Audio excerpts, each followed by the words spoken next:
হযরত হুসাইন রাদিয়াল্লাহু আনহু বলেন, আমার নানি যার সম্পর্কে আল্লাহ নবী বলেছেন চারজন মহিলা পৃথিবীর শ্রেষ্ঠ, এর মধ্যে একজনের নাম বলেছেন খাদিজাতুল কুবরা। আমার নবী সর্বপ্রথম যিনি বিনা প্রশ্নে কালিমা পড়েছেন, ইসলাম ধর্ম গ্রহণ করেছেন, আমার নারী যাকে মহান আল্লাহ দুনিয়াতে সালাম দিয়েছেন, আমার নারী যাকে আল্লাহ দুনিয়াতে জান্নাতের সার্টিফিকেট দিয়েছেন, আমার নানি আল্লাহ পরে যার সম্মান, ওই বিশ্ব নবীর আদরের স্ত্রী। বলুন তো দেখি, এতগুলো ডিগ্রি আপনার নানির আছে কি না?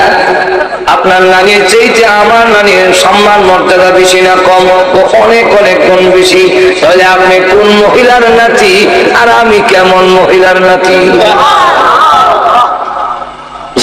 খুশি চোখের পানি ছেড়ে দিছে, কত বুদ্ধি কেমন হইল।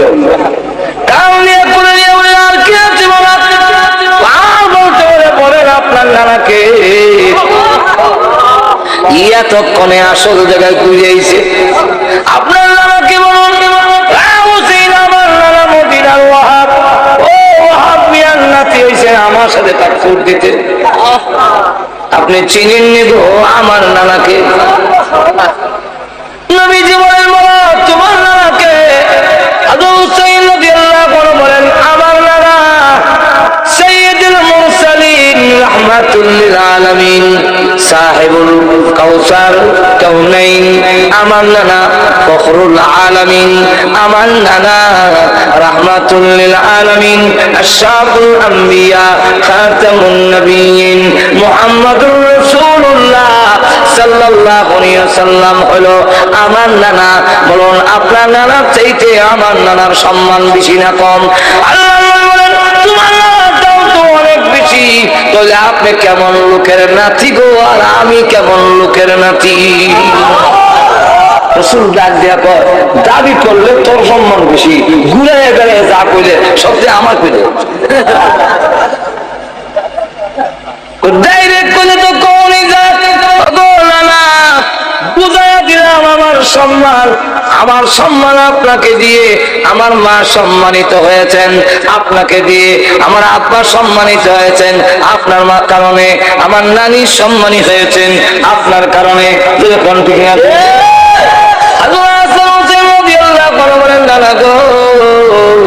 এই ঘর থেকে ওই ঘরে যাব, একটু আলু দেন না? আল্লাহ নবী বলেন, আলু নাই, লাইট নাই, তবে যাওয়ার ব্যবস্থা করে দেই। রে হাসান হুসাইন, আমি মুস্কি হাসি দেই, এই বাদ দিয়া যাই গিয়া। একটু জোরে কর না।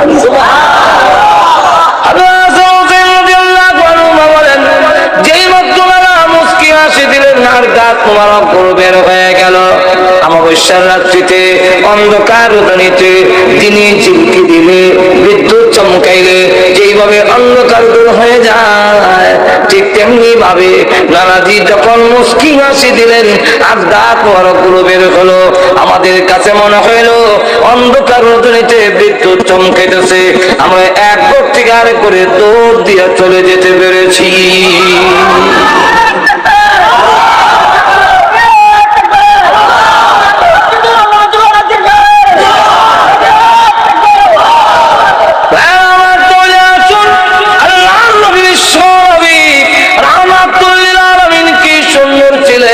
সুন্দরের ওয়াজ শেষ করা যাবে না আমার।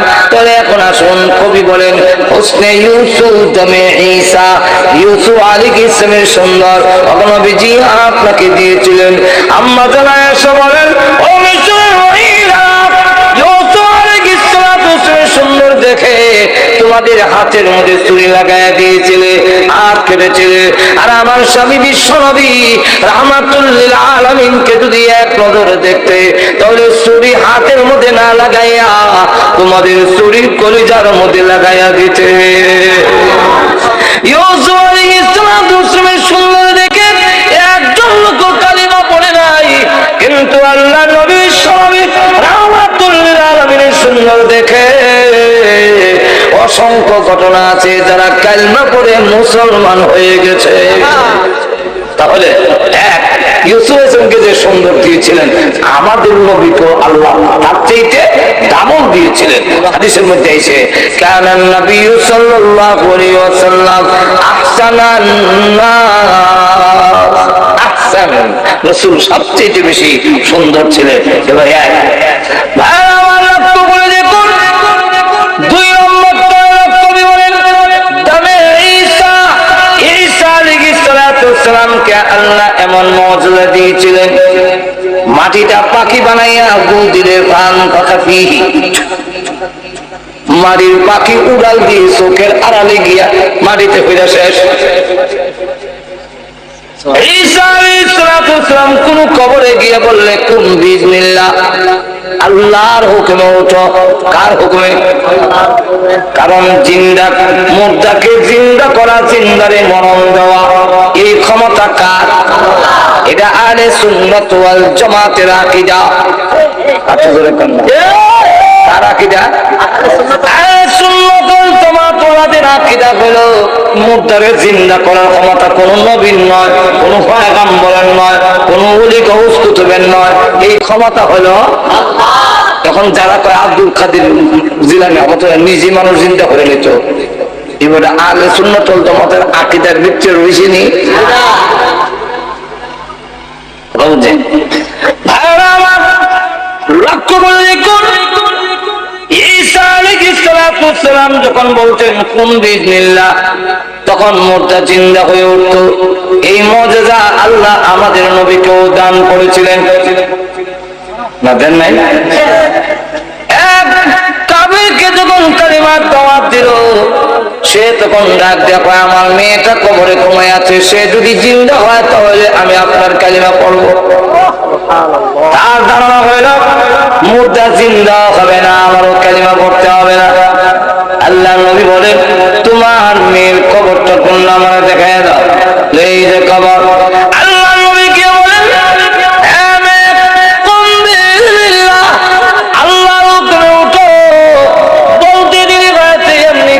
মাটি সরে গেছে, মেয়েটা কবর থেকে জিন্দা হয়ে উঠে আর কয় লাব্বাইকা ওয়া সাদাইকা ইয়া রাসূলুল্লাহ, আমি সাক্ষী দিতেছি আপনি আল্লাহর পয়গম্বর।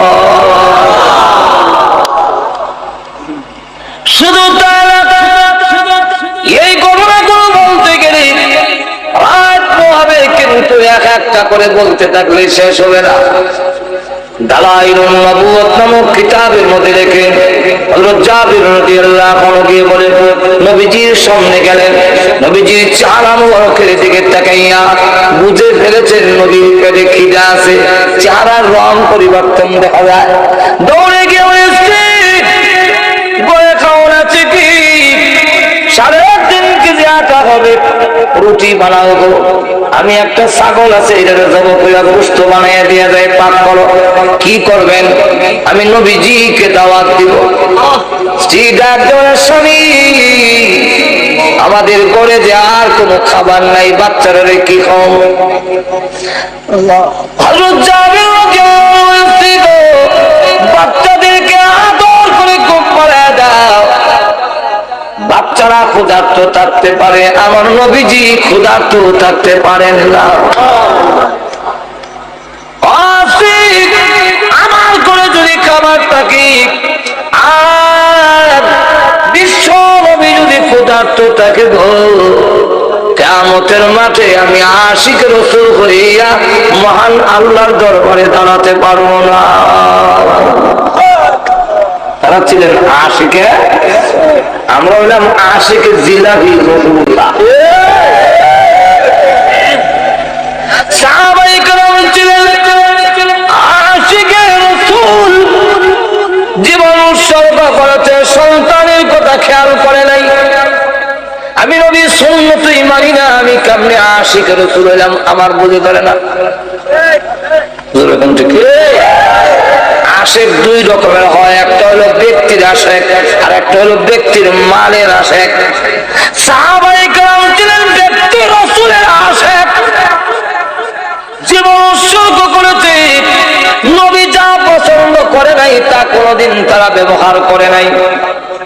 নবীজির দরবারে এক সাহাবী গেছেন, হলুদ রঙের চাদর গাও দিয়া, হলুদ আর শালু কাপড় যে এক চারটা লাল, এই দুই কাপড় পুরুষের জন্য ব্যবহার করা মাকরুহে তাহরিমি।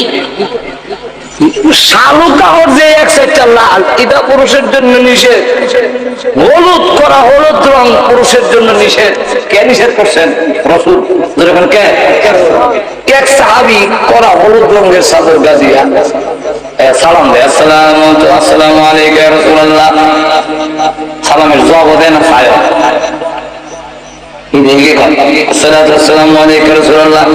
সালাম দিতেছে কিন্তু জবাব দেয় না। কারণ দেখতে এখন ওই যে হলুদ রঙের, তুমি তো বুঝতেছে না, কারণ উনি জানে না। আরেকজন সাহাবী কয়, তোমার সালামের জবাব দিব কেমনে? তুমি যে কাপড় গা দিছো এটা রাসূল পছন্দ করে না, এটা রাসূল নিষেধ করছেন। রাসূল যা নিষেধ করছেন তা কইরা যদি সালাম দাও খুশি হয় না, তাহলে বুঝা গেল রাসূলের কথা না মাইনা শুধু সালাম দিলে রাসূল খুশি হবেন না। আল্লাহ এমনি সাহাবী তাই নাকি এই রঙ রাসূল পছন্দ করেন বলেন না, এমনি জন্ম আর তো সাহাবী, তারা তো সত্যিকারের আশিক রাসূল। দৌড় দৌড় গিয়া কয়, আমার এই কাপড়টা আগুনে দিয়ে দাও। আগুনে দিব কেন গো? এত শখ করে বানাইছেন, আগুনে দিতাম কেন? উনি বলেন, আমার যতই শখের হোক না কেন এই কালার গো আমার নবী পছন্দ করেন না। যেই কালার আমার নবী পছন্দ করেন না এটার গায়ে রাখবো না, আগুন দিয়ে দেওয়া দিব।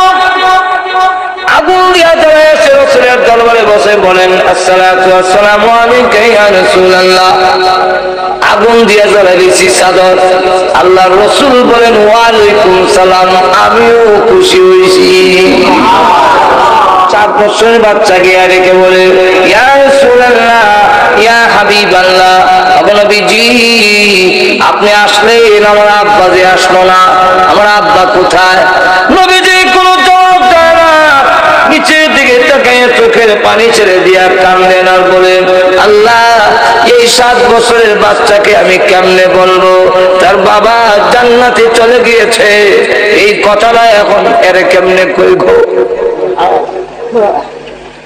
নবীজির কাছে বারবার প্রশ্ন করেন, চোখের পানি ছেড়ে দিয়া কান্দেন, জবাব দেয় না। এবার এই বাচ্চা দৌড়তে গিয়ে নবীজির কদম মোবারক জড়ায়া ধরে বলেন, কথা বলেন না কেন? শুধু চোখের পানি ছেড়ে দিয়া কান্দেন, কিন্তু কথা বলেন না কেন? আল্লাহ নবী তখন রাখতে বলবে, বশির ইবনে উকবা, তোর আব্বা যুদ্ধের ময়দানে শহীদ হইয়া আল্লাহ তোর জান্নাতের ভিতরে চলে গেছে। এমনি বাচ্চা কান্দে আর বলে, ইয়া রাসূলুল্লাহ, সূর্য লাল হয়ে গেছে, আমার যার কেউ নাই, আমার মা নাই, আমার ভাই বোন কেউ নাই, আমি কোথায় যাব? সন্ধ্যা হয়ে গেলে রাত্রে আমি আমার আব্বার গলায় ধরে ধরে আমি ঘুমাইতাম, এখন কার গলায় ধরে ঘুমাবো? আমার আব্বা আপনার সাথে যে চলে গেলেন, একবার চিন্তা করলেন না আমার ছেলের কি হবে, কোথায় যাবে? একবার তো আমার আব্বা এই কথা চিন্তা করলেন না।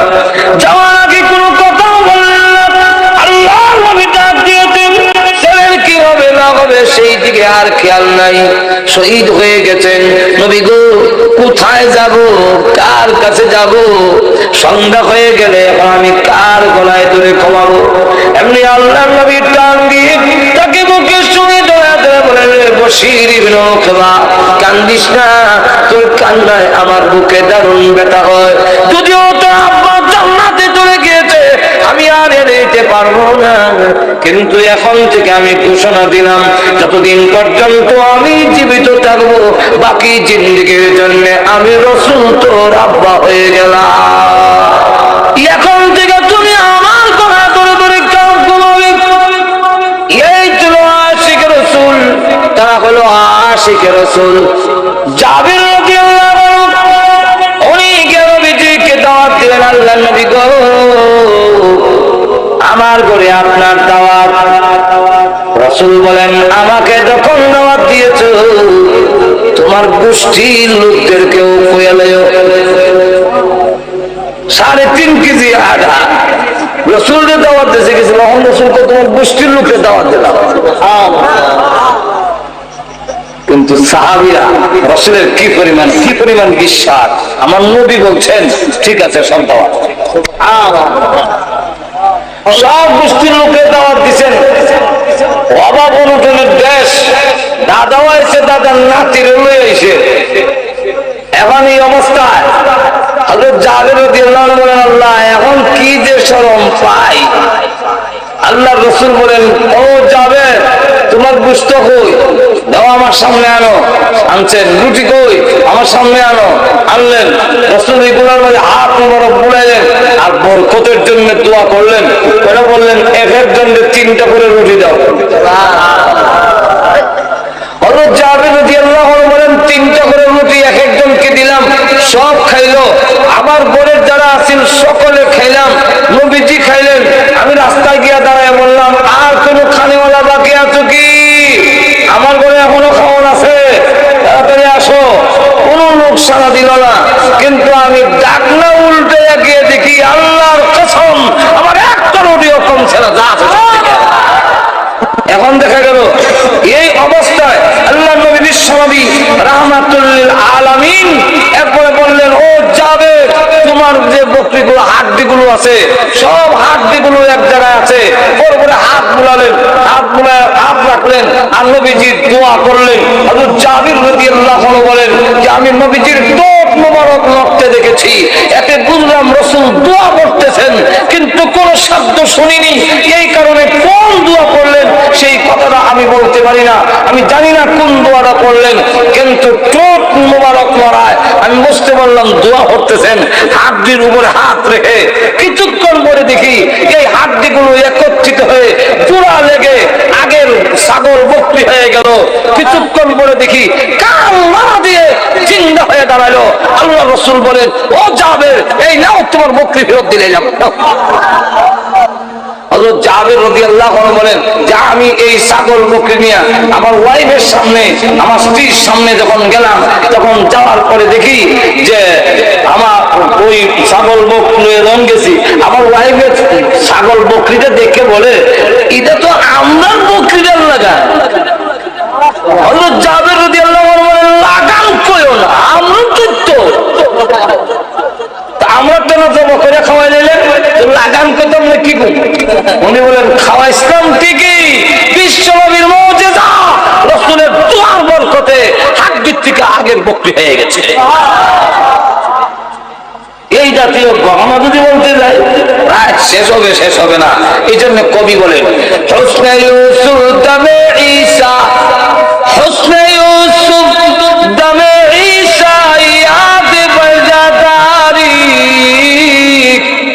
আতে খুবা হামাদারন্দ তু তনহাদারি।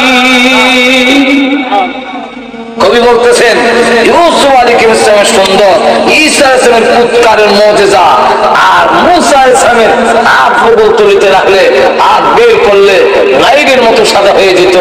এই মুজিজা নবীজি এক কথায় হামাদারন্দ তু তনহাদারি, সমস্ত নবীরা যে সমস্ত মুজিজার অধিকারী ছিলেন, আপনি একাই সমস্ত মুজিজার অধিকারী।